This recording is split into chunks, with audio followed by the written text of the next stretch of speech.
기회는 평등할 것입니다. 과정은 공정할 것입니다.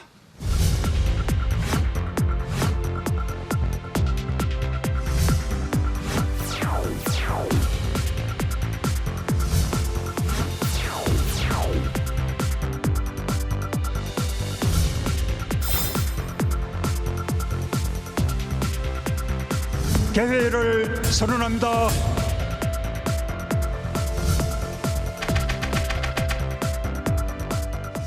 민족의 염원인 통일을 우리 힘으로 이루기 위해 담대한 발걸음을 시작했습니다.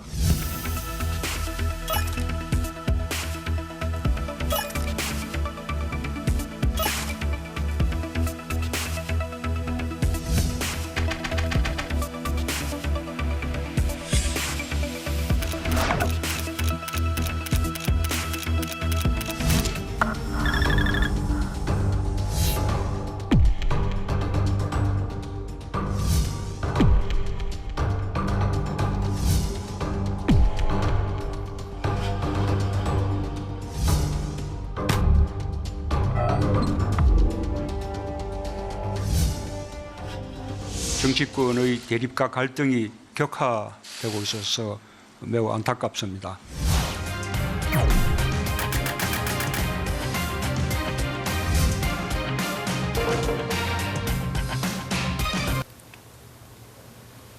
네, 2년 전 오늘 이 시간 기억하실지 모르겠습니다. 이 나라다운 나라를 만들어 달라 이런 요구 속에서 문재인 정권이 출범을 했습니다. 아무래도 첫 질문이니까 2년 동안 소회는 여쭈지 않을 수 없을 것 같습니다. 먼저 국민들께 감사 인사부터 드려야겠습니다. 우리 국민들께서는 촛불혁명이라는 아주 성숙된 방법으로 정권을 교체하고 저를 대통령으로 이렇게 선택해 주셨습니다. 그래서 문재인 정부는 촛불 정신 위에 서 있습니다. 촛불 민심이 명하는 대로 국정농단 그리고 또 반칙과 특권이라는 그런 적폐 시대를 마감하고 새로운 시대, 공정하고 정의로운 대한민국의 길을 향해서 걸어가고 있습니다. 얼마나 기대에 부응했는지 잘 모르겠습니다. 많은 성과들이 있었다고 생각합니다. 그러나 한편으로 또 아쉬운 부분들도 많이 있고 또 보완해야 될 과제들도 많이 있다고 느낍니다. 앞으로 그 점에 더 집중해서 우리 국민들이 바라는 그런 나라를 만들도록 노력해 나가겠습니다. 오늘 이 프로그램을 보시는 분들은 아마 2년 전 문재인 대통령을 지지하신 분들도 있을 것이고 또 반대하신 분들도 있을 겁니다. 그리고 그 당시에는 지지를 했지만 지금은 지지를 철회하신 분들도 있을 테고요. 반면에 뽑지는 않았지만 한번 지켜볼까 이런 마음을 가지고 계신 분들도 있으실 겁니다. 그래서 가능한 이런 다양한 시선들을 담은 질문들을 드려보도록 하겠습니다.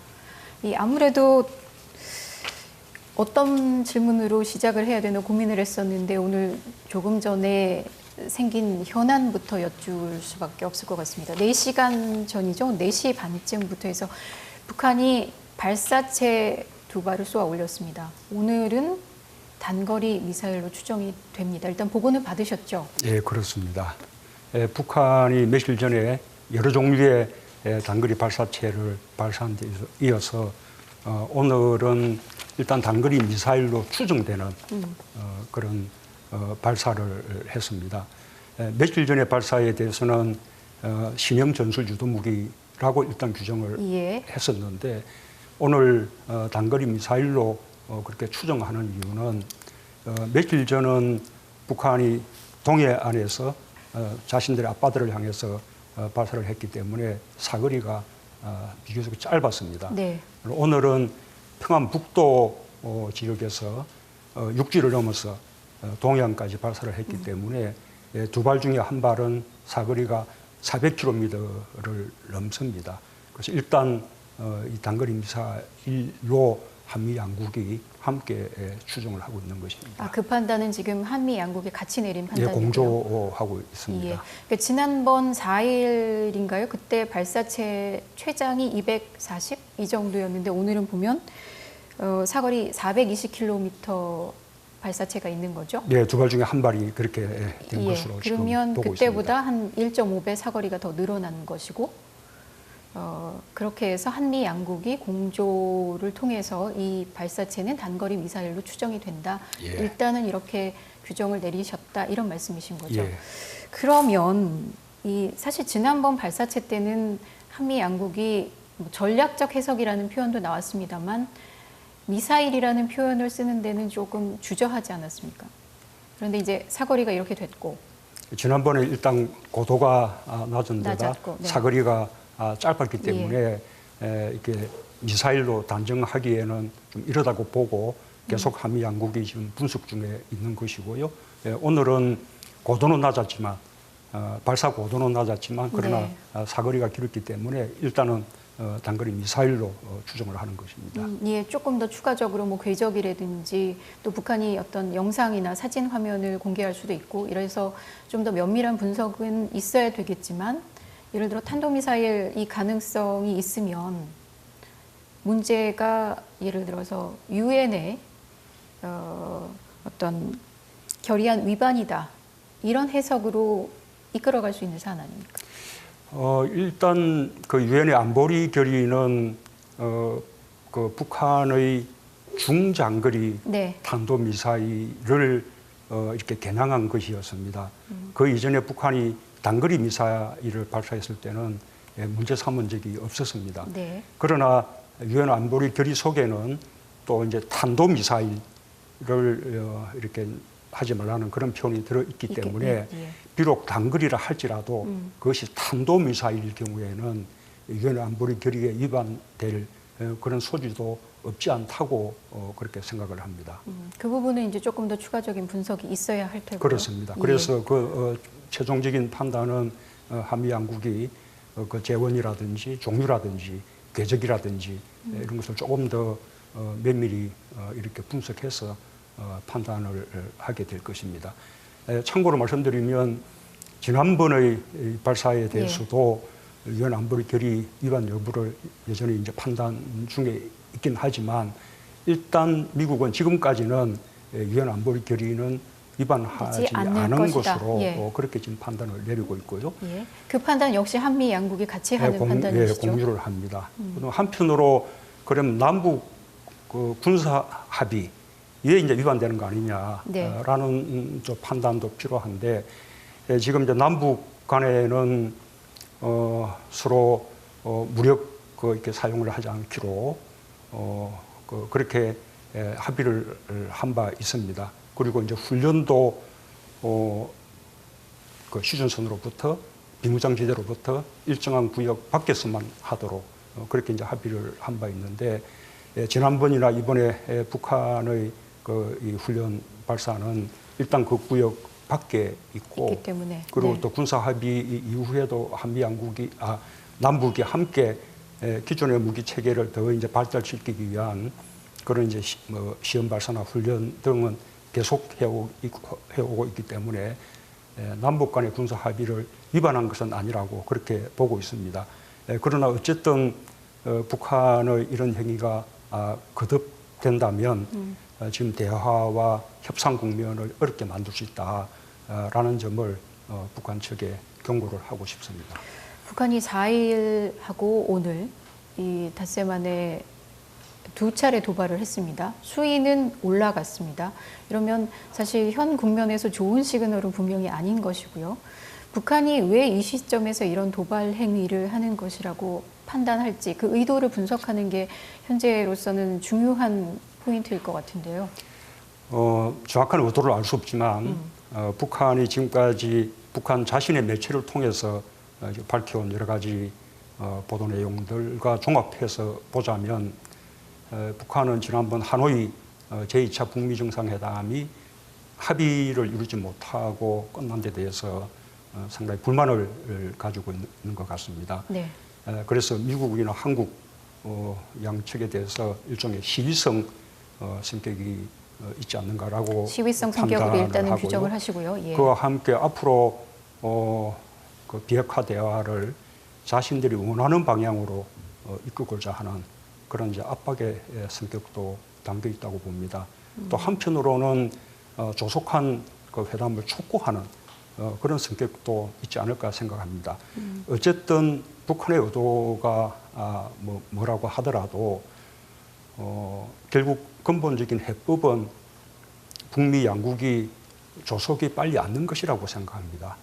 북한도 불만이 있다면 대화의 장에서 그 불만을 명확하게 그렇게 밝히는 것이 바람직하다고 생각합니다.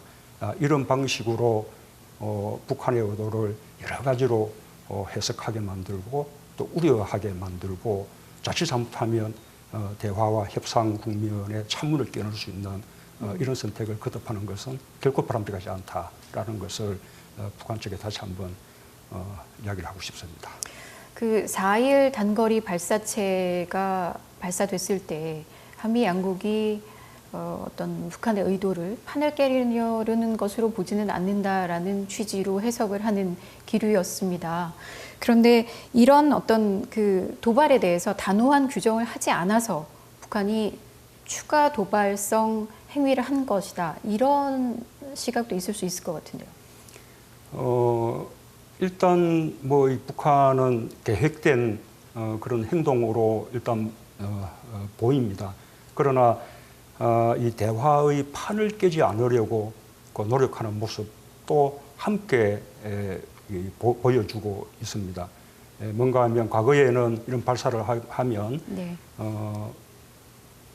굉장히 허세를 부리고 과시하는 그런 행동을 했지만 허세를 부리고 과시하는 행동이라고 하면 어떤 걸 말씀하시는 거죠? ICBM을 완성했다 이런 예. 식의 고도의 미사일 능력을 가지게 됐다 이런 식으로 상당히 국제사회에서 과시하면서 위협적인 그런 표현들을 했었는데 이번에 북한은 그냥 신형 전술 유도 무기를 네. 맞으면 시험 훈련한 것이다 라고 아주 낮은 로키로 그렇게 이제 발표를 했고 발사의 방향이라든지 발사 지역도 미국이나 일본 또 한국에게 별로 위협이 되지 않는 그런 직접적 위협은 되지 않는 그런 방식으로 발사를 했기 때문에 북한 측에서도 한편으로 자기 의사를 표현하면서 한편으로는 판이 깨어지지 않도록 아주 유의를 하고 있는 것으로 그렇게 판단이 됩니다. 대통령께서 4일 도발이 있었고 단거리 발사체 발사가 있었고 오늘 추가 발사가 있을 것이라고는 예측은 못하셨죠? 예, 그렇습니다. 또 그러고 또 북한이 이것이 이제 마지막인지 여부도 아직은 이렇게 판단하기 어렵습니다. 예, 그렇죠. 며칠 만에 다시 미사일로 추정되는 단거리 발사체를 쐈기 때문에 예를 들어 추가 도발이 또 있을 수도 있을 가능성을 우리가 배제할 수는 없을 테고요. 그렇다고 한다면 이런 어떤 상황을 더 악화시키면 안 된다.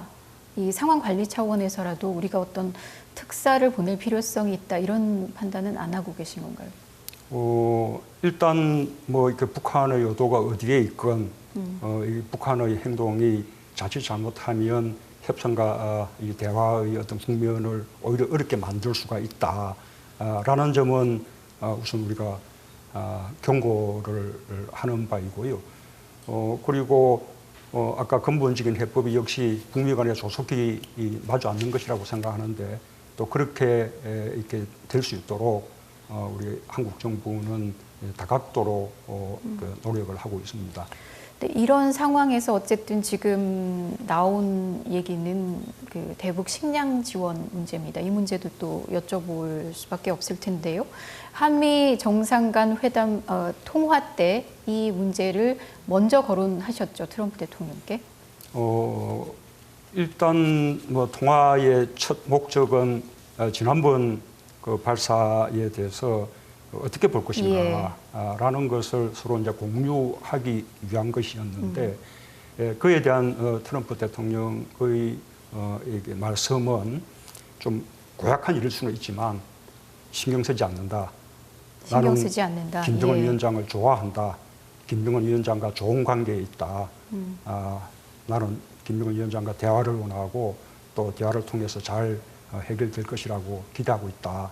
이제 이런 말씀이었고요. 그러면서 이렇게 또 대화 속도를 내기 위해서 우리가 어떤 일을 해야 할 것인가라고 또 저한테 질문도 이제 하셨기 때문에 그러는 과정에서 자연스럽게 대북 식량 지원 문제가 이렇게 이제 논의가 된 것입니다. 대화를 끌어내기 위해서 대북 식량 문제도 어떤 계기가 될 수 있을 것이다. 이런 판단을 하셨다는 말씀이신가요? 일단 우리 한국의 입장에서는 우선 뭐 대화 카드 이전에 예. 지금 아시는 바와 같이 유엔 세계 식량 계획 또 세계 식량 원조 기구가 이렇게 정밀하게 조사해서 공식 보고서로 이렇게 발표한 바에 의하면 북한의 식량난이 최근 한 10년 동안 지금 가장 심각하다는 것입니다. 네, 뭐 성인 한 명이 1년에 뭐 달걀 2-3개 정도를 섭취할 정도다라는 이런 보고서 내용이 있었습니다. 그렇습니다. 예. 그래서 이미 올해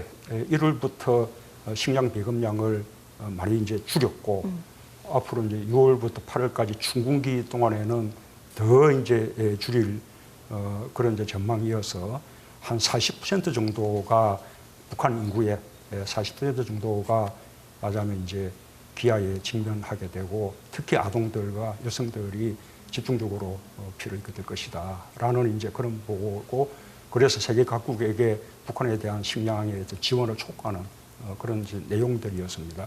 그래서 우리 정부가 선도하는 차원이라는 말씀이신가요? 예, 그렇습니다. 이제 그에 비해서 한국은 우리 정부가 비축하고 있는 그런 재고미가 우리 국내 수요를 훨씬 넘어서서 해마다 네. 그 보관 비용만 한 6천억 원 정도 소요되는 그런 실정이거든요. 이제 그런 형편이기 때문에 북한 우리 동포들의 그런 심각한 기아 상태를 이제 우리가 외면할 수 없고 우리가 동포회나 또는 인도주의적인 차원에서라도 우리가 북한의 식량을 지원할 필요가 있다라고 생각하는 것이고요. 또 그다음에 예. 두 번째로는 그것이 지금 이제 대화 교착 상태를 맞아면 조금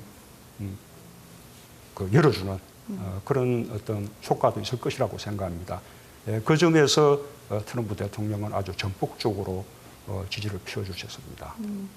그러면 이제 정부가 구체적으로 방법과 규모 이거를 생각할 수밖에 없을 텐데 정부 직접 지원 방식이 낫다고 판단을 하고 계십니까?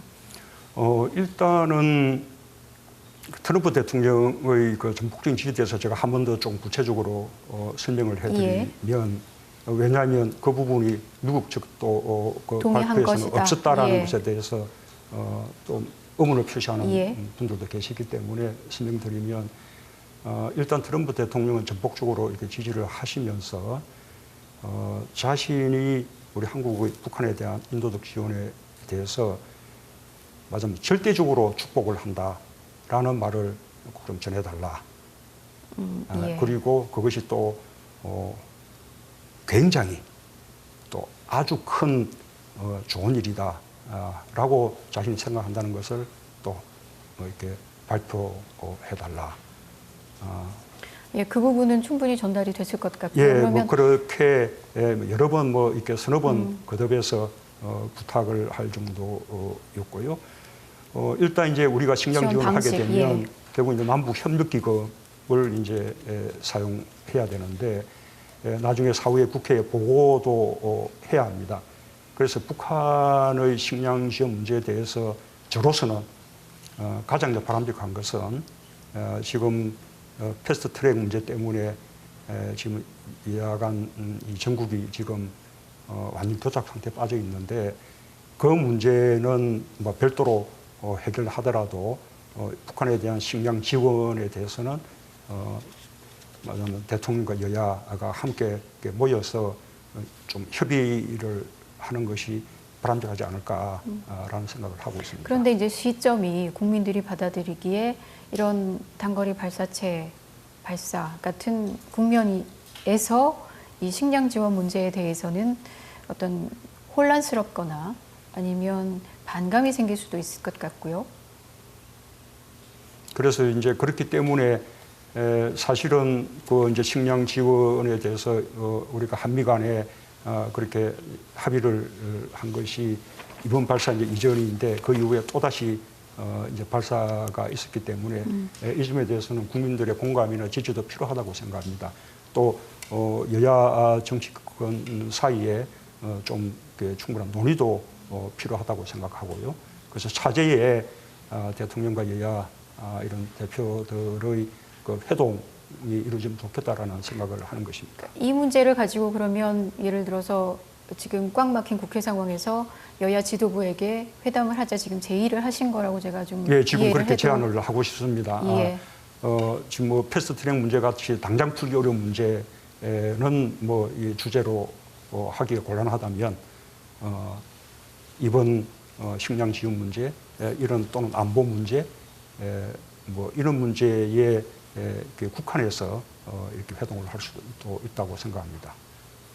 좀 큰 틀에서 질문을 드려봐야 될 것 같습니다. 북미 간의 지난 하노이 회담을 보면 뭐 일반적으로 표현할 때 북한은 영변이면 충분하지 않냐, 미국은 전체가 다 해결돼야 된다. 이런 간극을 서로 좁히지 못했던 것 같습니다. 간략히 표현했을 때요. 이 간극을 지금 좁힐 수 있는 분위기가 조성이 돼 있습니까? 우선은 지금 그 양국이 비핵화 대화의 최종 목표에 대해서는 완전히 일치를 보고 있습니다. 미국은 북한의 완전한 비핵화를 원하는 것이고 또 그 북한은 자신들의 완전한 안전 보장을 이제 원하는 것입니다.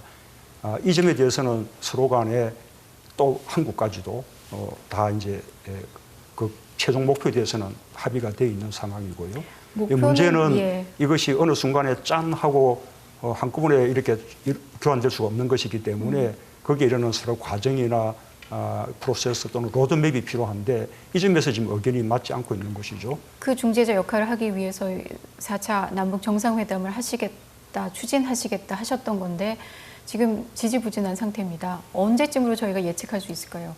지지부진하다고 그 말씀을 하기는 좀 그렇고요. 예. 그 맞으면 우리는 그 북한에게 지금 아직은 재촉하지 않고 있습니다.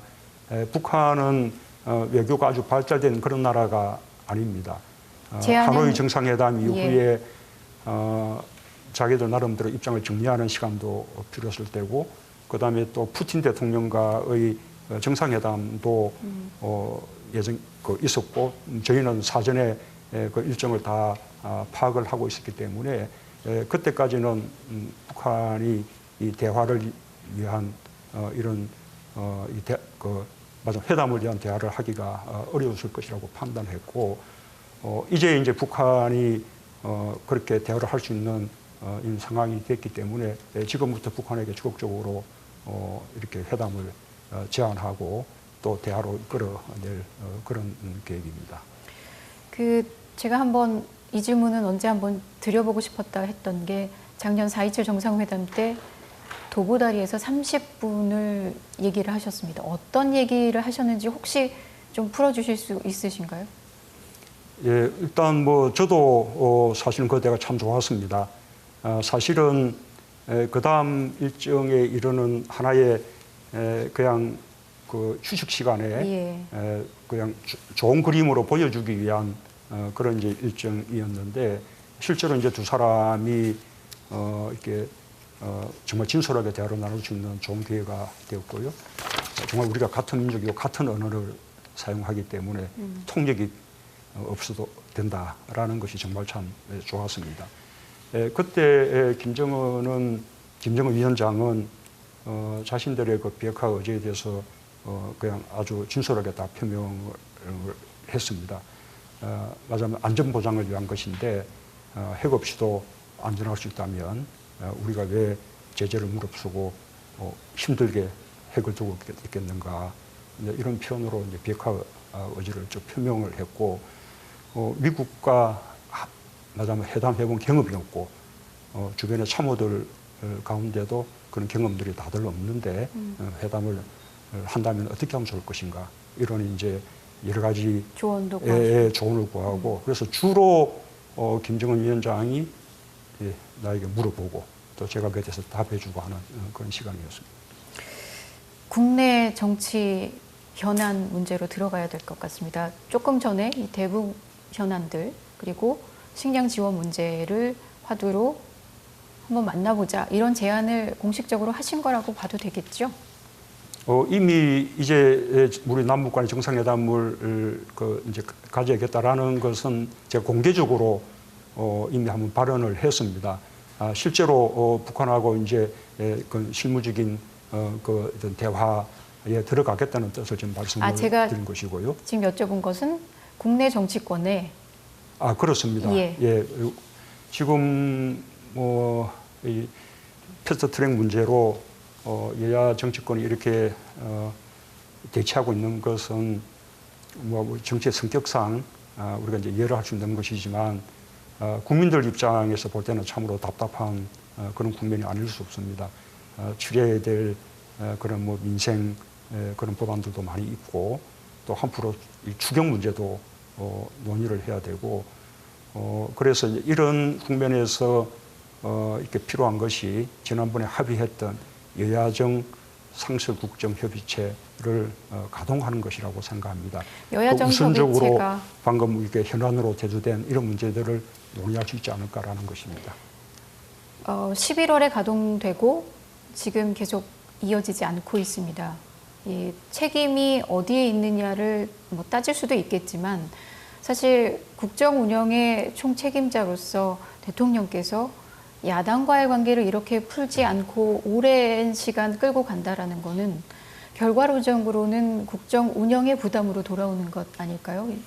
원로들 주문도 대통령이 먼저 나서서 풀어라 이런 주문이 상당히 있었던 것으로 그 점은 제가 동의를 하지 않을 수가 없는데 그러나 이제 돌이켜 보자면 제가 2년 전 5월 10일 내일이죠. 그때 약식으로 취임식을 하면서 그 취임식 이전에 야당 당사들을 전부 다 방문들을 했습니다. 그 이후에도 아마 역대 어느 대통령보다 이렇게 자주 야당 대표들이든 원내대표들이든 이렇게 만나왔습니다. 그러나 또 그런 식으로 약속을 해서 이렇게 만나는 것이 또 정국에 따라서 이렇게 이제 원활하지 않을 수도 있기 때문에 아예 여야정 상설국정협의체를 합의하면서는 분기에 한 번씩 그냥 고정적으로 상황에 상관없이 열기로 그렇게 이제 합의를 했는데 그것이 지난 3월이었습니다. 그 약속이 지켜지지 않은 것입니다. 그래서 지금이라도 그 약속을 이렇게 함께 국민들에게 지키는 모습을 보이자라고 지금 제가 말씀을 드리고 있는 것이고요. 어쨌든 노력을 하더라도 이렇게 손바닥도 마주 쳐야 이게 손뼉 소리가 나는 것이기 때문에 저의 그 제안에 대해서 야당들 측에서 좀 성의 있는 야당 입장에서 대답이 있기를 보면 바라겠습니다. 야당 입장에서 보면 여러 현안들이 야당이라고 하면 특히 이제 제1야당 얘기를 안 할 수가 없는데 자유한국당 입장에서 보면 청와대가 주도해서 여당이 끌어가는 것으로 해서 야당의 의견을 전혀 반영하지 않고 전국을 끌어가고 있다 이런 판단을 하고 있는 것이고 그렇기 때문에 지금 대통령께 독재자라고 얘기를 하는 것 아니겠습니까? 그 독재자 들으셨을 때 어떤 느낌이셨습니까? 우선은 이제 패스트 트랙이라는 그 성격이 맞으면 다수 그 의식을 가진 측에서 독주하지 못하도록 하면서 야당은 또 물리적인 저지를 하지 않기로 하고 그리고 그 해법으로 패스트 트랙이라는 해법을 마련한 것입니다. 그래서 그 해법을 선택한 것을 가지고 독재라고 하는 것은 정말 조금 맞지 않는 이야기라는 말씀을 드리고요. 그야말로 이제 그동안 국회 선진화법의 혜택을 많이 누려왔는데 국회 선진화법이 정해놓은 방법을 부정해서는 안 되는 것이죠. 게다가 정말 이 촛불 우리 이제 민심에 의해서 탄생한 그런 이제 정부가 지금 이제 맞아면 독재, 그것도 그냥 독재라고 하면 또 설득력이 떨어질 수 있으니까 색깔론을 더해서 좌파 독재 이런 식으로 규정 짓고 투쟁한다고 하는 것은 참 뭐라고 말씀드려야 될지 모르겠습니다. 그렇게 부르지만 만나셔야 될 상대라고는 생각하시지요? 일단 뭐 그렇게 조금 극단의 표현을 쓰긴 했지만 그러나 그것도 다 하나의 정치적인 그 행위라고 본다면 여야 간의 정치적 대립은 늘상 있어 온 것이고 그리고 또 이제는 또 한 페이지를 넘기고 다시 또 새로운 대화를 통해서 또 새로운 해법을 찾아나가야 한다고 보는 것이죠. 저희가 지금 이제 대야 관계 협치 문제를 얘기를 드리고 있어서 이 질문을 안 드릴 수가 없을 것 같습니다. 얼마 전 원로들 만나셨을 때 이렇게 알려졌습니다. 선 적폐청산 후 협치. 이런 취지의 말씀을 하신 것으로 전달이 됐는데 이 전달이 잘못된 겁니까? 아니면 어떤 아직까지도 적폐청산이 부족한 상태이기 때문에 이게 먼저 정리가 돼야지 그 다음에는 어떤 또 다른 관계 설정이 가능하다 이렇게 판단을 하신 겁니까? 우선은 뭐 그렇게 말한 사실이 없고요. 그 회동의 그 오간 대화에 대해서는 그냥 우리 대변인이 잘 정리해서 이렇게 발표를 했기 때문에 제가 KBS 보도를 보지는 못했습니다만 제가 본 모든 보도들은 제 발언 내용을 있는 그대로 그렇게 전달을 했습니다. 그 취지를 한번 설명을 해주시겠어요? 그런데 맞으면 헤드라인이나 자막을 그런 식으로 뽑은 겁니다. 그러고 난 이후에는 또 그 자막 헤드라인을 또 근거로 이런저런 이제 비판을 하는 좀 황당한 일이 이제 벌어지고 있는데요. 제가 이제 말씀드린 취지는 원로들의 말씀이 아니라 지금 우리 사회의 또 그 일각에서는 이제 적폐 수사는 이제 그만 끝내고 이제는 협치 또 통합 이런 길로 나가자라는 말씀들이 있기 때문에 그에 대한 제 견해를 말씀드린 것인데 우선은 적폐 수사나 재판은 우리 정부가 시작한 것이 아니고 앞에 정부에서 이미 시작됐던 일이고 우리 정부는 기획하거나 관여하지 않고 있다. 살아서 움직이는 수사를 정부가 통제할 수도 없고 또 통제해서도 안 된다는 것이 제 생각이다. 그리고 개인적인 생각을 이야기하자면 이 국정농단이나 사법농단은 그게 사실이라면 그것은 대단히 심각한 반헌법적인 일이고 헌법 파괴적인 일이기 때문에 그 일에 대해서 타협하기는 어려운 일이다. 그래서 그것이 사실 여부를 빨리 규명하고 그 다음에 청산하면서 새로운 시대로 나아가자라는 이 이제 그 기본적인 방향에 대해서 서로 간에 공감들이 있다면 협치나 이런 것이 수월할 텐데 지금 사법농단이나 국정농단을 바라보는 시각 자체 그걸 바라보는 기본적 입장 자체가 다르기 때문에 좀 협치에 어려움이 있는 것 같아 이런 이제 제 소회를 말씀드린 것이죠. 예, 그렇게 이해를 하도록 하겠습니다. 패스트트랙 국면을 얘기를 안 하는 와중에 또 나올 수밖에 없는 의제가 공수처법하고 검경수사권 조정안에 대한 것일 겁니다. 지금 이 검경수사권 조정안에 대해서 문무일 검찰총장이 민주주의에 반하는 부분이 있다라고 얘기를 했고요. 이 성격을 뭐 항명으로 봐야 되느냐 아니면 일반적인 문제제기 수준으로 이해할 수 있느냐. 일단 대통령께서는 어떻게 보고 계십니까? 작년 6월에 법무부 장관, 행자부 장관 합의를 했었죠. 예. 그래서 이제 패스트 트랙이라는 것이 법안이 무슨 통과된 것이 아닙니다.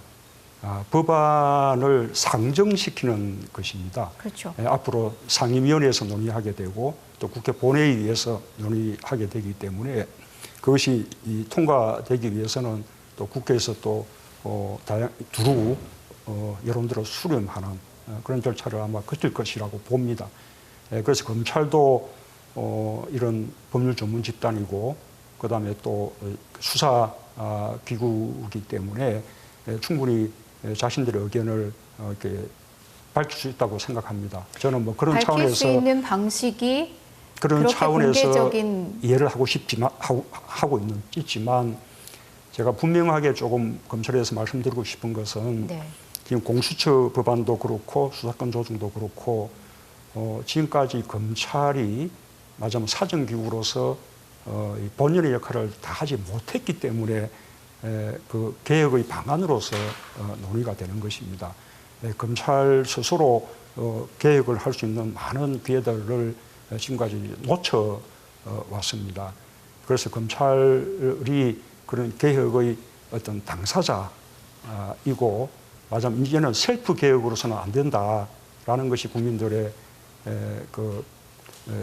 이렇게 보편적인 생각이기 때문에 그런 이제 방안들이 지금 마련되고 있는 것이어서 검찰이 좀 보다 좀 겸허한 그런 자세를 가져야 한다고 생각을 합니다. 예, 알겠습니다. 그 검경 수사권 조정 공수처법 얘기가 나온 김에 이 조국 민정수석 얘기를 좀 여쭤보고 싶습니다. 이 두 가지 사법개혁안이 어쨌든 국회의 패스트트랙 절차에 들어가게 됐고 그것이 의미하는 것은 이제 입법 절차로 넘어갔다는 것입니다. 그 와중에 어떤 뭐 정부 부처가 의견 개진을 할 수 있겠지만 그거는 정해진 과정에 따르면 될 테고요. 그렇다고 한다면 조국 수석의 어떤 민정수석으로서의 소임은 일정 부분 좀 정리가 된 걸로 저희가 이해를 해도 될까요? 조국 수석이 혹시 이제 정치에 나갈 것이냐 뭐 이런 이제 거칠은 그런 묻는 여론도 것이라면 많습니다. 예. 저는 뭐 조국 수석에게 무슨 정치를 권유하거나 할 생각은 전혀 없습니다. 그 여부는 뭐 전적으로 본인이 판단할 문제이고요. 민정수석의 지금 가장 중요한 우리 정부에서의 지금 책무가 인사검증뿐만 아니라 이런 권력 기관들에 대한 개혁, 이것이 이제 가장 중요한 임무 중에 하나이죠. 지금 정부 차원에서 할 수 있는 개혁들은 거의 상당히 다 했다고 생각합니다. 이제 법제화하는 과정이 남아 있는데 그런 작업까지 성공적으로 이렇게 맞춰주기를 저는 바라고 있습니다. 법제화까지라고 한다면 조금 더 청와대 생활을 하셔야 된다는 말씀. 일단 아직은 패스트트랙에 올라가긴 했지만 예. 상임위의 논의도 남아 있고 이렇게 또 많은 절차들이 남아 있을 뿐만 아니라 그 방안도 지금 이제 확정된 것이 아니죠. 예를 들면 그 지난번 법무부 장관과 행자부 장관 사이에 공수처 조정에 대해서 서로 간 합의가 이루어졌는데 이번에 패스트트랙에 이렇게 합의를 하기 위해서 거기에 일부 더해지거나 수정된 부분도 있었습니다. 예. 이제 특히 그 가운데 검찰의 피자 신문 조서에 대한 증거 능력을 인정하지 않는다거나 이런 부분들은 사실 검찰로서는 우려를 표현할 만한 것이라고 나는 이제 생각을 합니다. 반면에 수사받는 국민 입장에서는 한결 수월해진 것이라고도 볼 수도 있고 경찰 입장에서도 충분히 지금까지 가능한 논거라고 제기되었던 부분 아닌가요?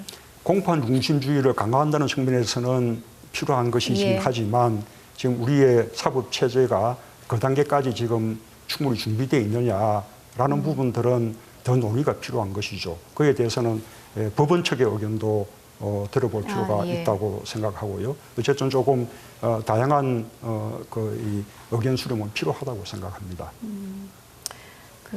조금 전에 이제 조국 민정수석 말씀을 하시면서 인사 검증 문제를 꺼내셨습니다. 그 질문을 안 드릴 수가 없을 것 같습니다. 지금까지 청와대의 인사와 검증 양쪽 다 만족스러우십니까? 국민들은 상당히 낮은 점수를 주고 있는 분야이기도 합니다. 우선 그 인사 실패다 또는 뭐 더 심하게는 인사 참사다라고까지 표현하는 부분은 저는 동의하지 않습니다. 네. 그 이유는 지금 뭐 이낙연 총리를 비롯해서 우리 이제 장관님들 잘하고 있지 않습니까? 지금까지 문재인 정부가 어느 정도 이렇게 해왔다면 그것은 대통령이 혼자서 잘한 것이 아니라 말하자면 내각이 잘해준 것이라고 생각합니다. 임명된 그런 장관들이 업무를 제대로 못한다면 그것이야말로 인사 실패인 것인데 잘하고 있다면 인사 실패일 수가 없는 것이죠. 심지어 인사청문 보고서가 채택되지 않은 채 임명된 장관님들도 굉장히 좋은 평을 받는 분들이 많습니다. 그러면 청와대의 추천이 문제입니까? 안 그러면 인사청문회가 문제입니까?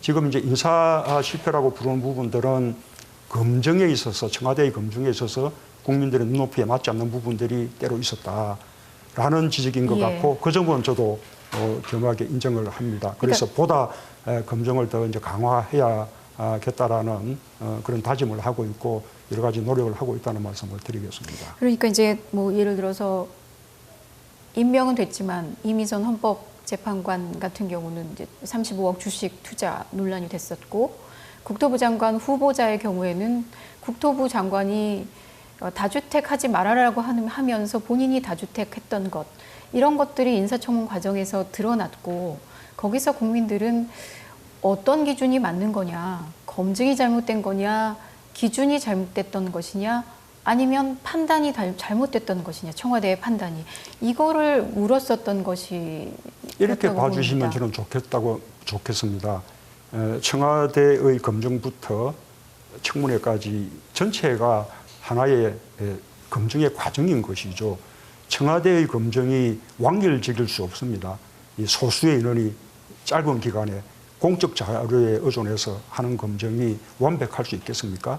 그러니 그 청와대에 추천이 있으면 그 뒤에 언론이 검증하는 것이고 또 인사청문을 통해서 검증하는 것이죠. 전체 과정을 통해서 검증되는 것을 보고 인사권자인 대통령이 최종 판단해서 임명하거나 하지 않거나 이렇게 하게 되는 것이기 때문에 청와대의 검증에서 마저 밝혀내지 못한 부분이 있었다거나 또는 국민들의 눈높이에 맞지 않는 부분이 있었다 해서 그 자체로서 그냥 검증의 실패다, 책임져야 된다 이렇게 이제 말할 수는 없다는 것이죠. 그런 다만 사안이 우리가 이제 국민의 눈높이에 좀 더 맞는 검증을 할 수 있도록 우리는 계속해서 노력해 나가겠다는 것이고요. 또 하나 이제 말씀드리고 싶은 것은 청와대가 그런 흠결이 있음에도 불구하고 그 발탁하려고 하는 것은 또 한편으로는 그분의 어떤 그 능력이나 실력을 또 평가해서 발탁하고 싶은 생각들이 있기 때문입니다. 그런데 그 부분은 제대로 설명이 되지 능력과 않았습니다. 실력을 함께 좀 이렇게 교량해서 적절한 분인지 아닌지를 판단해야 되는데 지금 인사청문회 과정은 너무 정쟁으로 흠결만 가지고 이렇게 정쟁을 벌이기 때문에 정말 좀 아주 능력 있는 분들조차 또 그런 분들 가운데서 별로 흠결이 없는 분들조차도 우선 청문회라는 자리에 서기가 싫어서 또는 가족들이 반대하기 때문에 가족들까지 도마 위에 오르는 것이 싫기 때문에 고사를 하는 그런 실정이거든요. 그래서 지금처럼 계속 청문회가 정쟁의 장처럼 이렇게 운영이 된다면 이것은 좋은 인사를 발탁하는 과정이 아니라 오히려 좋은 인사의 발탁을 막는 그런 과정이 될 거라는 우려를 가지고 있습니다. 그렇다면 지금 한번 제도 개선을 어떻게 해야 될지도 고민해야 될 시점일 수도 있는데요. 민정수석 하시고 시민사회수석 하실 당시에 인사 문제가 생겨서 현재의 어떤 장관 후보자에 대한 인사청문 제도가 그 당시에 도입이 됐고요. 그래서 지금 한 10수년 정도 사실 우리 사회가 이제 그 인사청문회 문화를 겪어온 셈입니다.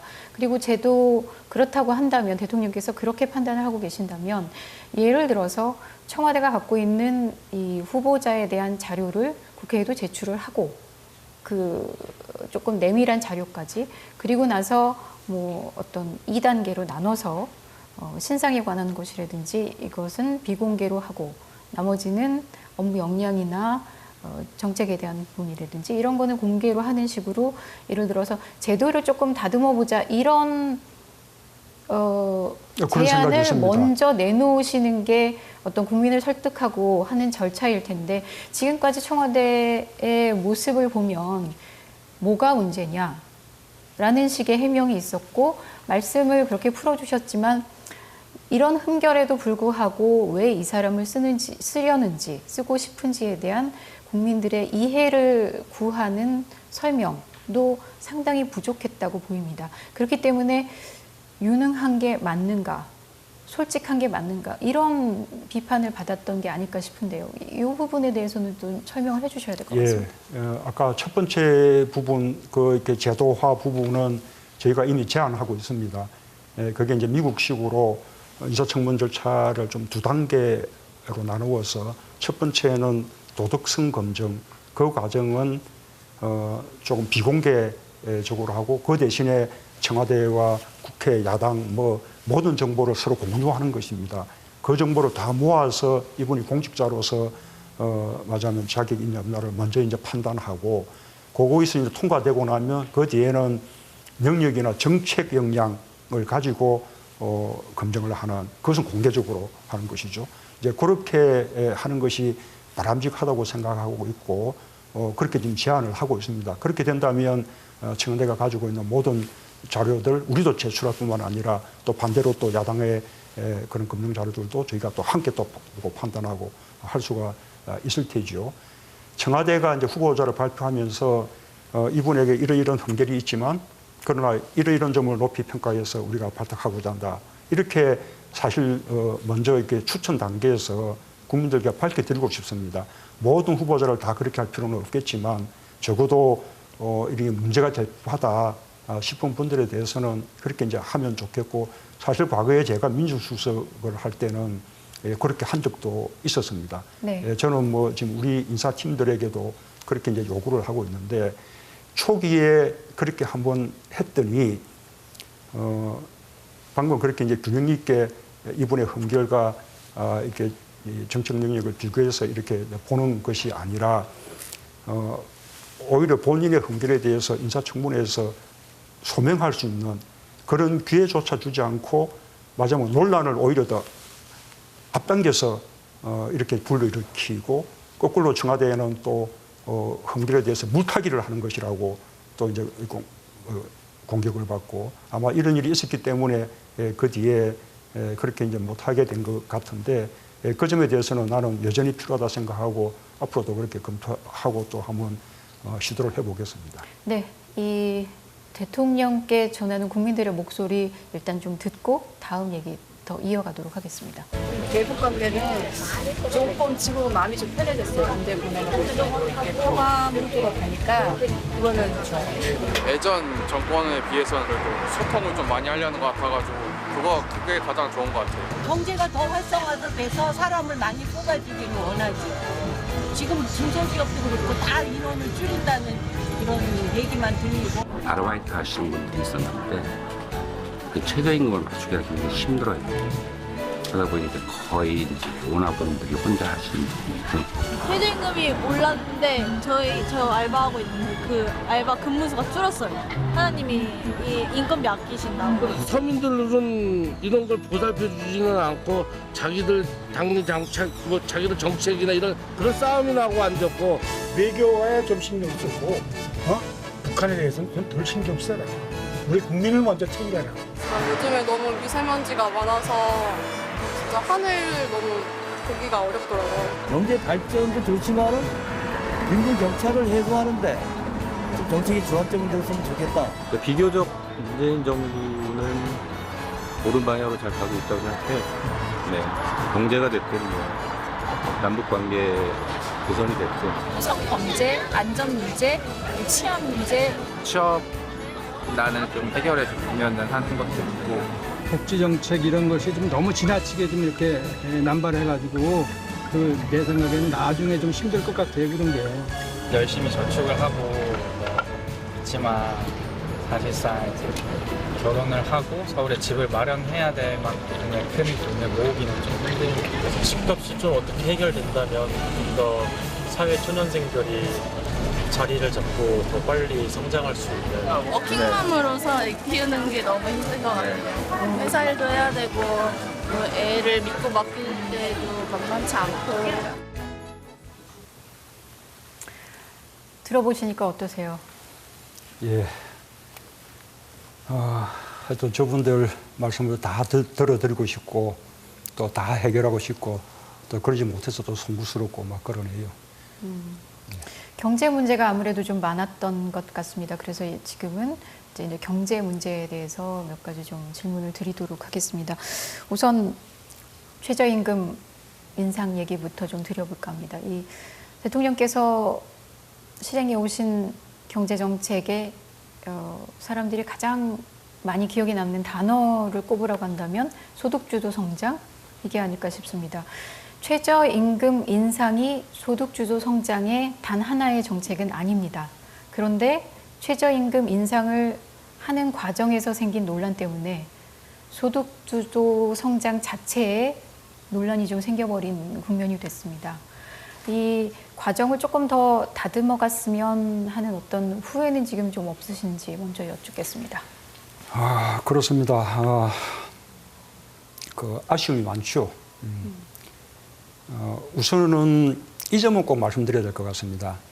최저임금 인상을 통해서 적어도 고용시장 안에 들어와 있는 분들, 고용된 노동자들의 어떤 급여라든지 이런 부분은 굉장히 좋아졌습니다. 저소득 노동자 비중이 역대 최고로 낮아졌고요. 그다음에 또 1분위 노동자와 5분위 노동자 사이의 임금 격차도 역대 최저로 줄어들었고, 그다음에 또 임금 노동자 가구의 또 소득이 크게 높아졌고, 또 한편으로 지난 3월에는 고용보험 가입 자 수가 52만 명 늘어나서 고용안전망 속에 들어온 노동자 수도 굉장히 늘었습니다. 당연히 상용직도 많이 늘었고요.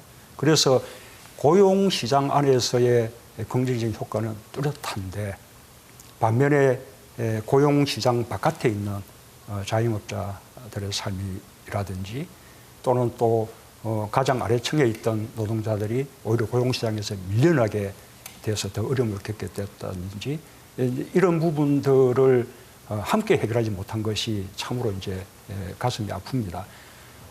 참 이제 어려운 일은 이런 분들의 어려움을 해소해 줄 수 있는 예를 들면 자영업자 대책들 이런 부분들, 그 다음에 또 사회 안전망을 넓히는 이런 대책들이 재정 인상과 함께 동시에 병행해서 시행이 됐다면 그런 어려움을 좀 드릴 수 있었을 텐데, 최저임금 인상은 정부에 의해서 먼저 시행이 되고 자영업자 대책이라든지 그다음에 EITC, 근로장려금 같은 이런 부분들은 또 국회 입법 과정을 거쳐야 되기 때문에 이 시차가 생기게 되는 이런 부분들이 참으로 어려운 점이기도 하고, 그다음에 또 당사자들에게는 참으로 정부로서는 송구스러운 점이라는 말씀을 이렇게 드리고 싶습니다.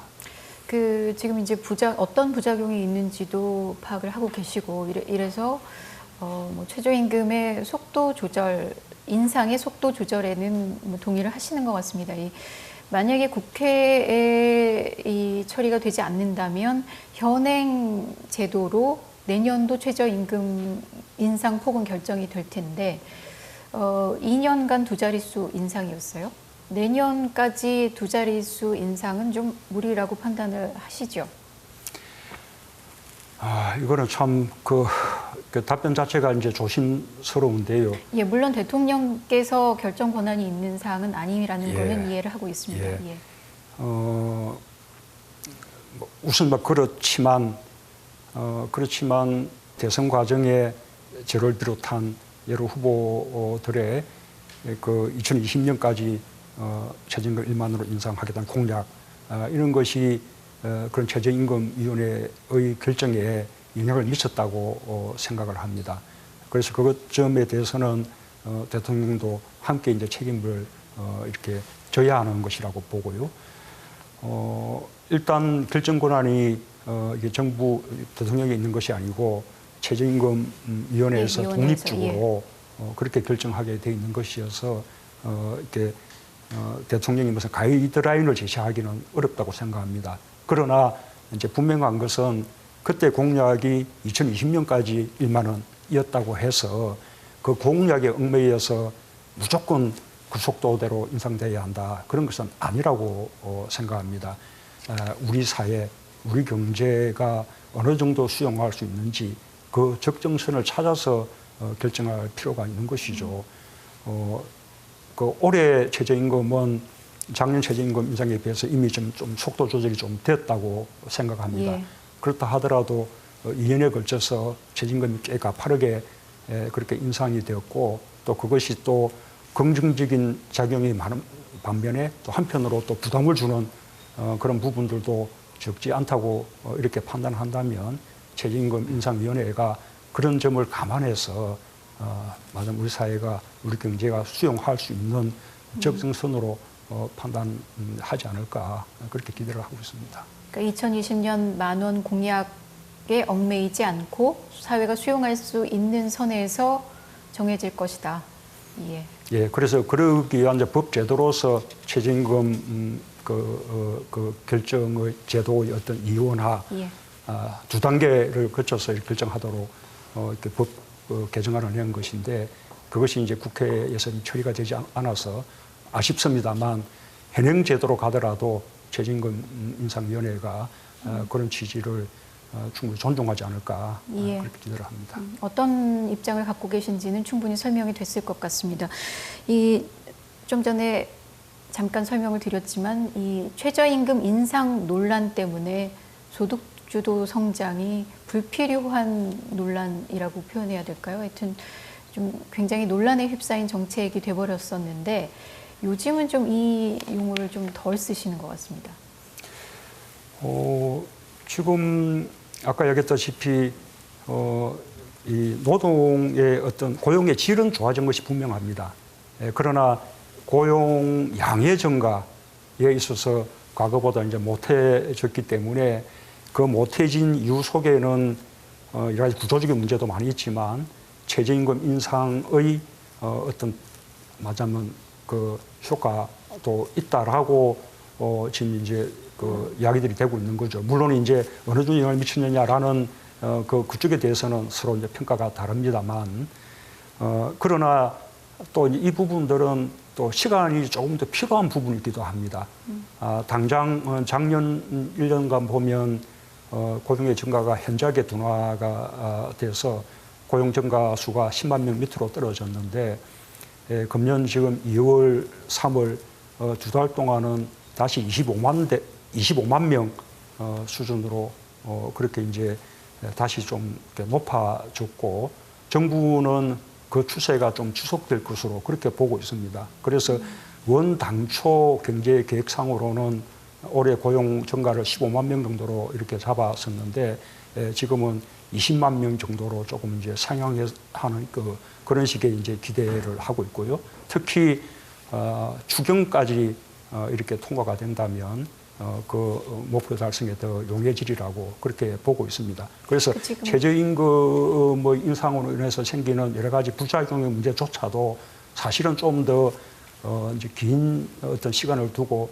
판단해 볼 필요가 있는 것인데 당장 어려움을 겪고 있는 분들이 또 많이 있기 때문에 이제 그 해결에 우리가 좀 더 많은 노력을 집중해야 된다고 보는 것입니다. 자연스럽게 얘기가 일자리 수치까지 얘기를 하셨습니다. 그 집무실에 여전히 일자리 상황판이라고 해야 되나요? 그게 아직 있으신가요? 예, 지금도 있고요. 오늘 보셨습니까? 혹시? 예, 그 대체로 월별 단위로 발표가 되기 때문에 네. 매달 이제 이렇게 이제 수정이 되는데요. 이 고용 상황들은 지난 3월 부분까지만 발표가 됐기 때문에 지금 이제 3월 말 현재 상황들이 지금 일자리 상황판에 있습니다. 수출은 4월 달까지 표현되고 있고요. 네. 어쨌든 요즘은 조금 자세히 설명해 주실 필요는 요즘은 없을 조금 것 같고요. 낫습니다. 왜냐하면 2월, 3월에 고용 사정이 조금 더 좋아졌기 때문에 예. 지금은 일자리 상황판에서 좋은 지표들은 대체로 올라가고 나쁜 지표들은 대체로 떨어진 그런 상황을 볼 수가 있죠. 한 두 달 그 일자리 수는 좀 괜찮아졌다 이렇게 얘기를 하셨는데 좀 보면 그 고용의 질이 문제가 생기게 되는 부분이 있습니다. 이제 저희가 한번 봤더니 그 일자리가 생기긴 했는데 이 중에 상당수가 초단기 일자리. 그래서 주 15시간도 안 되는 정말 예를 들어서 이 보험의 사각지대에 놓여 있는 초단기 일자리가 상당 부분을 차지하고 있더라. 이런 수치가 있더라고요. 네, 맞습니다. 그 사실은 맞는데 네. 그런 이제 초단시간 일자리는 대체로 노인 일자리에 많이 해당합니다. 지금 아시다시피 고령화가 우리 급격하게 진행이 되고 있어서 우리가 65세 이상 인구가 14%가 넘는 고령사회를 이미 2017년에 통과를 했고 2025년이면 20%가 넘는 초고령사회가 될 것으로 예상이 되거든요. 이 65세 이상 되는 어르신들에게는 맞으면 정규직의 좋은 일자리가 이게 불가능하지요. 그러니까 지속 가능한 일자리가 안 되는 짧은 것이고. 시간의 일자리라도 마련해 드리는 것이 아주 그나마 이제 필요한 일이고 그렇지 않으면 그분들은 온전히 복지의 대상으로 이렇게 떨어질 수밖에 없는 것이거든요. 그래서 그분들 어르신들을 위한 그런 일자리는 맞으면 나쁜 일자리라도 일자리가 없는 것보다는 낫기 때문에 그런 노력을 계속해 나가야 한다고 생각을 합니다. 근데 이제 그 부분이 있을 것 같습니다. 말씀하신 대로 그런 분들께는 나쁜 일자리라도 있는 게 나을 수는 있습니다만 그렇기 위해서 투입되는 재정, 이 부담을 또 생각하지 않을 수가 없는 거 아닙니까? 어르신들의 맞으면 공공근로 일자리는 쭉 과거 정부부터 쭉 해왔던 것입니다. 이것은 어찌 보면 일자리와 그러니까 일자리를 통한 복지의 성격을 가지고 있는 것이거든요. 지금 이제 고령 인구가 크게 늘고 있기 때문에 그 일자리 수를 더 늘리고 그다음에 또 과거에 그 급여가 너무 낮았기 때문에 그 급여를 2배 이렇게 높여서 실제로 어르신들의 어떤 빈곤 해결에 도움이 되도록 지금 정부가 노력하고 있는 것입니다.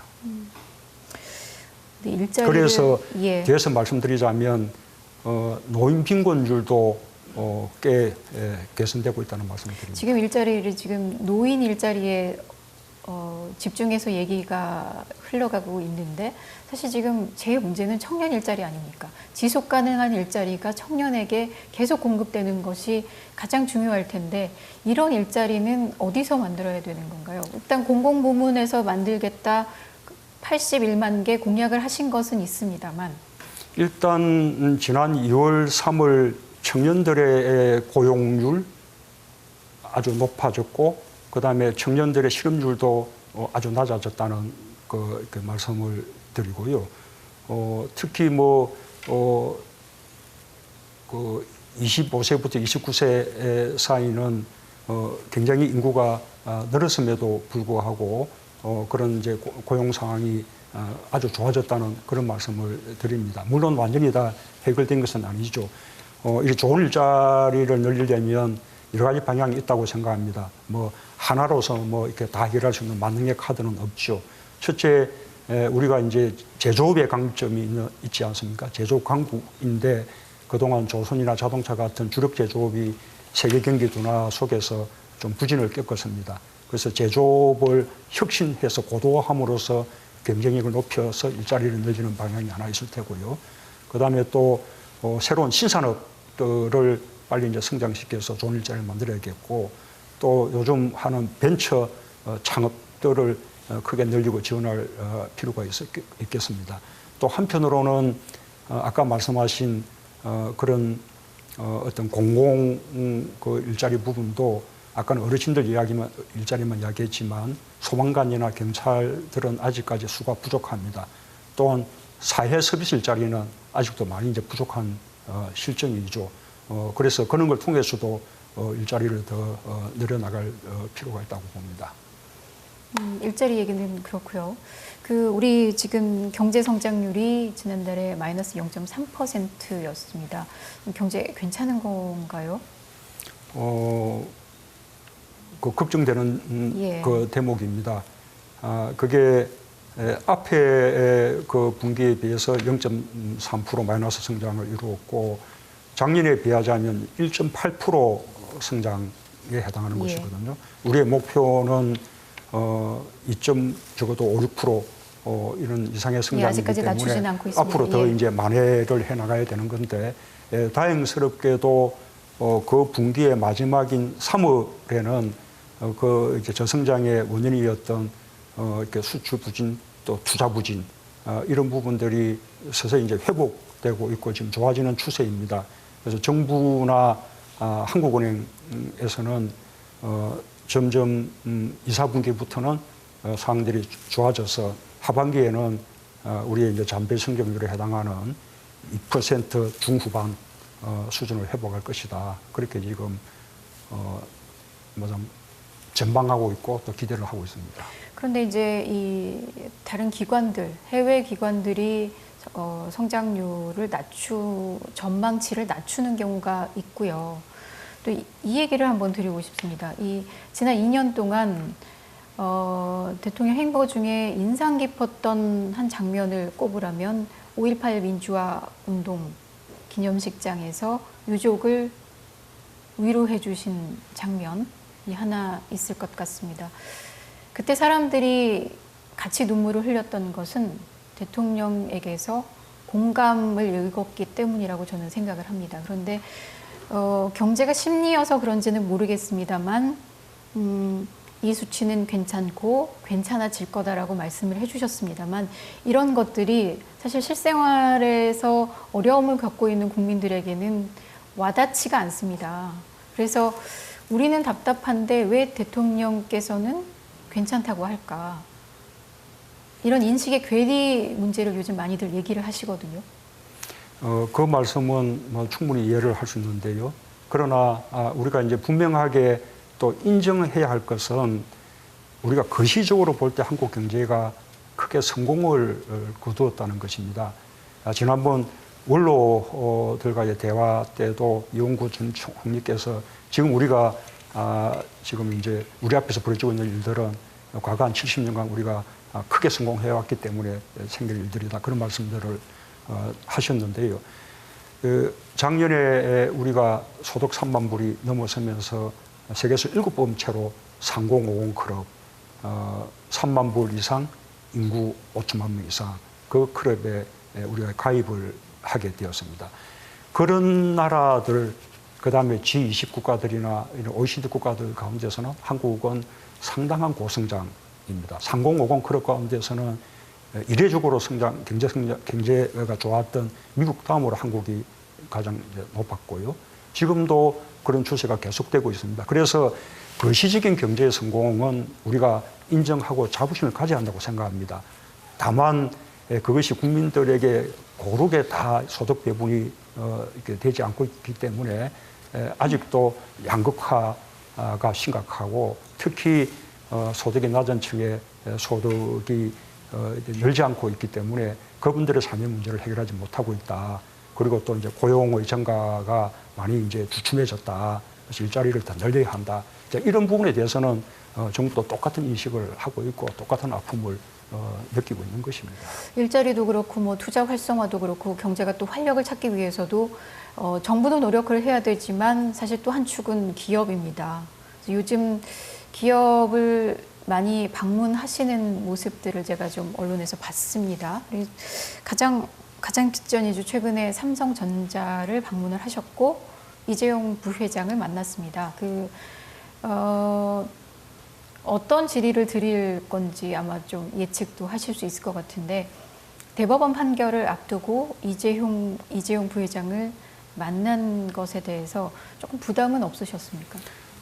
일단 삼성이 시스템 반도체 분야에 133조 원을 투자하겠다라는 그 현장을 방문한 것입니다. 저는 그렇게 뭐 투자를 늘리고 일자리를 만들고 경제에 도움이 되는 일이라면 대기업이든 중소기업이든 또는 벤처기업이든 누구든 만날 수 있고 그다음에 또 방문할 수 있다고 생각합니다. 그러면서 제가 예상을 했습니다. 뭐 두 가지 비판이 있겠다. 하나는 재벌 성장으로 회귀하는 거 아니냐. 그렇죠. 두 번째로는 재판 앞두고 있는데 그런 거 아니냐. 그런데 저는 이제 좀 그렇게 뭐 이분법적으로 보는 그런 이제 사고들에서 벗어나야 한다고 생각합니다. 대통령이 이렇게 재벌을 만나면 뭐 친재벌이 되고 노동자 만나면 친노동자 되겠습니까? 그날 그 방문을 앞두고 오전에 국무회의에서는 대기업의 그 오너들이 마지막 회사에 대해서 횡령이나 배임 등 범죄를 저지르고도 계속해서 경영권을 가지는 그런 것을 이제 앞으로 못하도록 횡령 배임 이렇게 그래서 유죄 판결을 받으면 임원 자격을 가지지 못하도록 시행령을 개정했거든요. 그러면 그것이 이제 반재벌이겠습니까? 그래서 그런 그 어떤 그것은 좀 상투적인 비판이라 생각하고요. 그 다음에 재판을 앞두고 있는데 좀 봐주기 아니냐라는 것은 저는 우리 사법권의 어떤 독립축에 대해서 좀 훼손하는 그런 말씀들이 아닐까 생각합니다. 재판과 경제는 재판은 재판, 정말 뭐 분명히 나뉘어져 있다. 경영은 경영, 경제는 경제 뭐 그런 것이죠. 우리가 사법권이 어떻게 훼손되는지 과거를 봤기 때문에 국민들도 그런 시선을 더 가질 수도 있었겠다라는 생각도 듭니다. 그러나 지금은 뭐 만약에 그 논리라면 대통령과 가까운 사람들은 뭐 무슨 다 봐주게요. 그렇게 되지 않죠. 오히려 더 엄중하게 이렇게 수사받고 재판받고 하는 것이 지금 현실이지 않습니까? 지금까지 해오신 정책들에 대해서 좀 많이 여쭤봐서 앞으로 펴실 정책도 좀 질의는 드려야 될 것 같습니다. 예. 어떤 점에 좀 주안점을 두고 저희가 지켜봐야 될까요? 뭐 아까 제조업도 부활시켜야 되고 4차 산업혁명 시대에 대비도 해야 되고 미래 먹거리도 또 발굴도 하셔야 되고. 예, 그렇습니다. 지금 아까도 이야기했지만 한국의 경제 성장률은 결코 낮지 않습니다. 그러나 뭐가 이제 우려되는 상황이냐 하면 잠재 성장률이 점점 낮아지고 있는데 그래서 드디어 여기까지 왔는데 기존의 메모리 반도체 분야 이후로는 말하자면 새로운 신성장 동력 같은 것들이 마련되지 않고 있다는 것입니다. 그래서 새로운 어떤 산업을 통한 새로운 성장 동력을 마련하는 것이 시급하다고 보는 것이고요. 그것이 이제 우리가 말하는 혁신 성장이라는 것인데 우선 아시다시피 가장 이제 이렇게 시급하게 중심적인 그 역량을 쏟아부을 부분은 시스템 반도체 분야, 그다음에 바이오 헬스 분야, 그다음에 미래 자동차 분야 이런 부분들을 중점적으로 그렇게 육성하려고 하고 또 한편으로는 기존 제조업의 어떤 혁신을 통해서 다시 제조업 강국의 위상을 굳건하게 이렇게 하려는 것입니다. 또 한편으로는 제2의 벤처붐, 지금 이미 작년에 이렇게 벤처 창업 기업 수도, 그다음에 또 벤처 투자액도 역대 최고를 기록했습니다. 이런 이제 벤처 붐을 더 이제 크게 일으켜서 그것을 통해서도 새로운 성장 동력을 찾고 한편으로는 또 더 좋은 일자리들을 많이 만들어내려고 그렇게 노력을 하고 있습니다. 미래 먹거리 몇 가지를 얘기를 하셨는데 뭐 수소차, 시스템 반도체, 바이오 산업 이런 것들이 사실 근데 어찌 보면 다 대기업이 주도할 수밖에 없는 영역 아닌가요? 반드시 그렇지 않습니다. 시스템 반도체 가운데서 지난번에 삼성이 투자하기로 했던 파운드리 반도체 부분은 다른 기업이 설계한 반도체를 주문받아서 생산하는 거기 때문에 대규모 생산 설비가 필요합니다. 그런 이제 분야는 대기업이 잘할 수 있겠지만 그러나 설계를 하는 팹리스 분야는 생산 설비가 필요 없기 때문에 오히려 중소기업들에 적합한 그런 업종이거든요. 이제 그런 지원들이 필요하고 그다음에 바이오 헬스 그 분야도 오히려 지금 이 중소기업들이 약진하고 있는 분야죠. 특히 이제 코스닥 상장 업체들을 비롯한 지금 그쪽을 통해서 수출도 많이 늘고 있는데요. 그래서 중소기업들에게 오히려 적합한 분야다 말씀을 드리고 미래형 자동차도 우리가 대기업 자동차 그 회사들만 생각을 하는데 실제로 경차, 전기차, 그다음에 또 상용차, 전기차 이런 부분들은 지금 중소기업들이 오히려 많이 하고 있습니다. 짧게 요거 한 가지 여쭤봐야 될 것 같습니다. 이 노동 현안도 사실 많기는 한데 주 52시간 시행과 맞물려서 지금 버스 노조가 총파업 찬반 투표를 실시를 하고 있고요. 이 사안도 보면 이 52시간 문제가 제대로 관리되지 못하면 불필요한 어떤 논란을 키울 수 있는 사안을 다분히 내포하고 있는 사안 같습니다. 어떤 대비책이 좀 있어야 될 것 같은데요.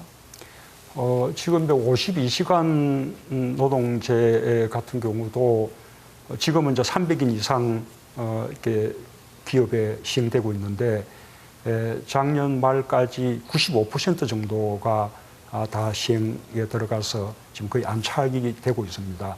또 내년에는 이제 또 50인 그렇습니다. 이상으로 이제 그 부분이 이제 감당할 수 있을까라는 이제 걱정을 우리가 이제 하는 것인데 그 부분에 대해서는 미리 이렇게 대비책을 세워 나가야겠고 또 충분한 계도 기간 등을 줌으로써 해결할 수 있다고 생각합니다. 과거에 주 5일 근무제가 많은 걱정을 했지만 잘 안착이 된 것처럼 그렇게 될 것이라고 기대를 합니다.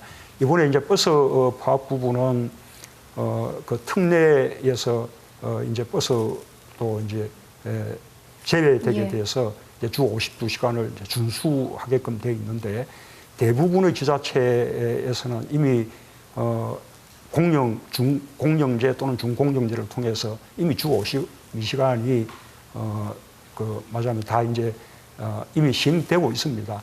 다만 이제 경기도의 경우에 시내버스의 경우에 지금 주 52시간이 되지 않고 있었는데 이게 이제 주 52시간을 하려면 새로운 이게 버스 기사들의 채용이 필요하고 그러자면 이제 요금의 인상도 필요하기 때문에 그 부분에서 지금 진통을 겪고 있는 것이죠. 예정된 시간이 거의 다 지금 됐습니다. 그래서 몇 가지는 짧게라도 더 여쭙고 싶은데요.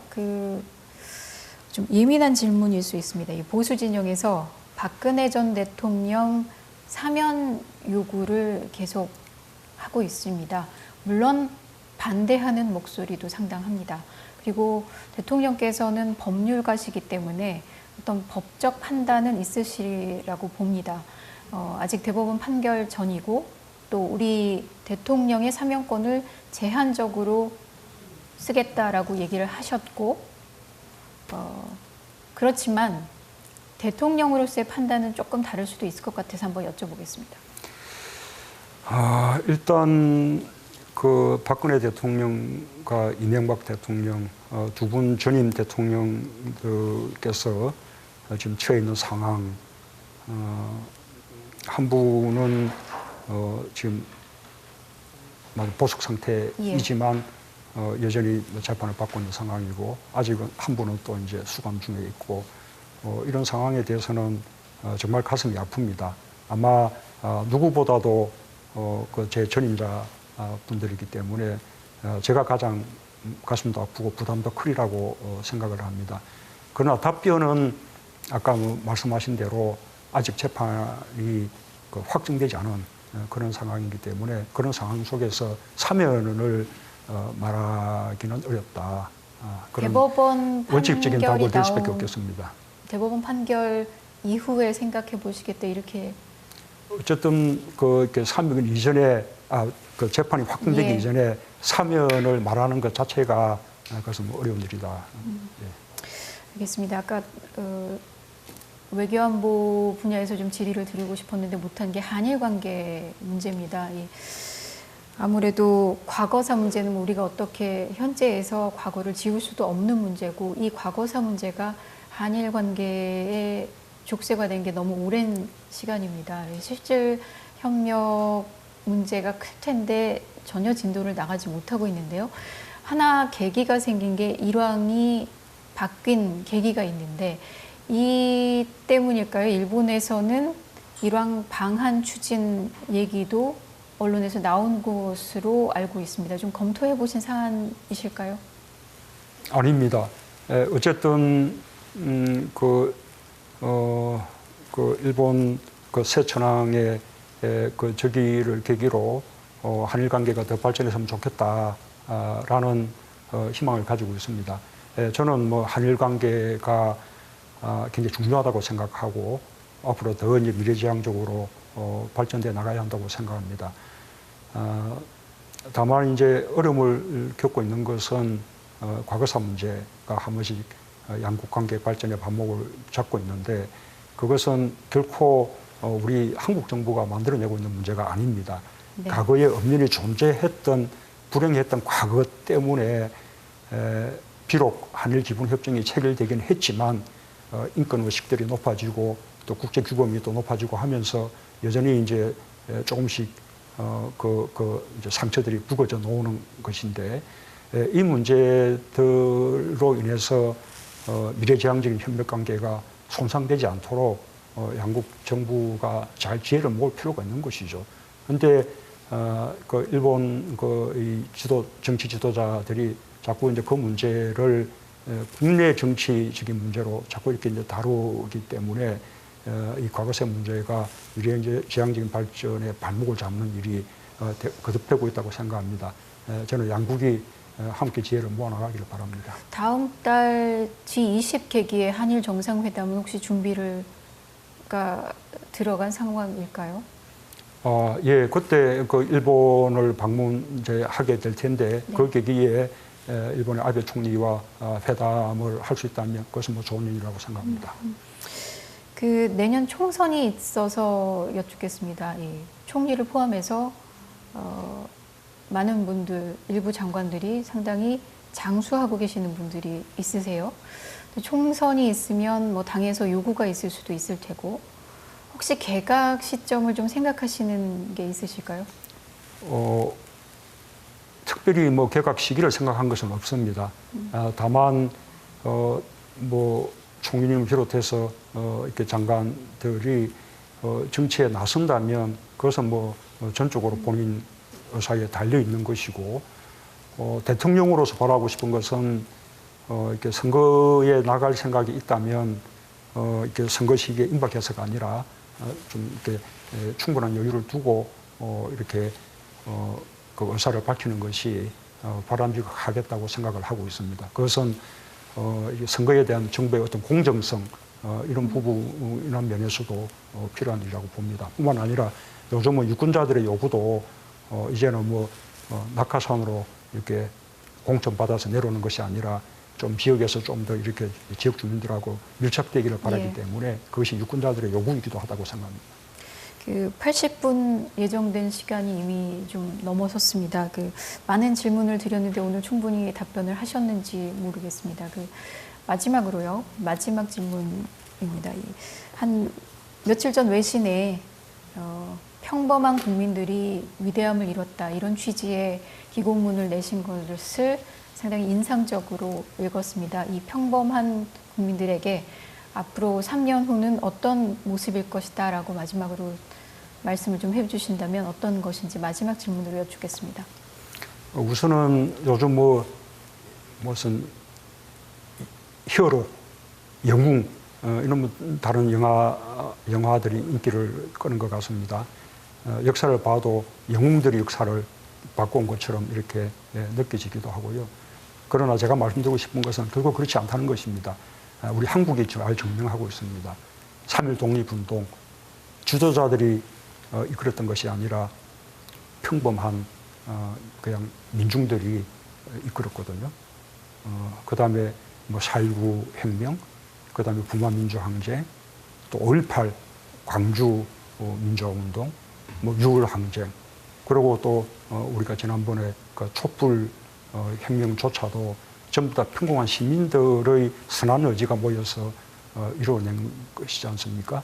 그래서 어떤 그 평범한 시민들의 선한 의지가 정권 교체를 이루어냈고, 그 다음에 또 그 힘에 의해서 문재인 정부가 탄생한 것이기 때문에 앞으로도 임기 마칠 때까지 우리가 그 촛불 어떤 정신을 지켜내는데 온 힘을 다하겠다는 그런 말씀을 드리고요. 보다 이제 구체적으로는 지금까지 이제 우리 경제가 강자의 경제였다면 이제는 공정한 경제로, 그다음에 또 반칙과 특권의 이 난무하는 그런 시대였다면 이제는 그 역시 그런 것이 없는 공정한 사회로, 그다음에 또 양극화가 극심한 그런 이제 사회에서 이제는 또 함께 잘 사는 그런 식의 경제로, 또 남북 관계도 대립과 전쟁의 시대에서 이제 평화의 시대 넘어서 협력의 시대로, 나아가서는 평화 경제의 시대로 이렇게 이제 발전시켜 나가겠다는 것이 저희 목표입니다. 물론 우리 정부가 그 모든 일을 다 이룰 수 있다고 생각하지는 않습니다. 그러나 확실히 임기가 마실 때쯤이면 이제 그런 시대가 우리에게 이미 왔다라는 것을 국민들이 좀 피부로 느끼실 수 있도록 최선을 다하겠습니다. 네, 오늘 대통령께서는 국민들께 다가가는 시간이었고, 또 국민들께서는 대통령이 어떤 생각을 하고 계시는지를 좀 더 소상히 이해할 수 있는 그런 시간이었기를 바라봅니다. 긴 시간 감사합니다. 예, 감사합니다.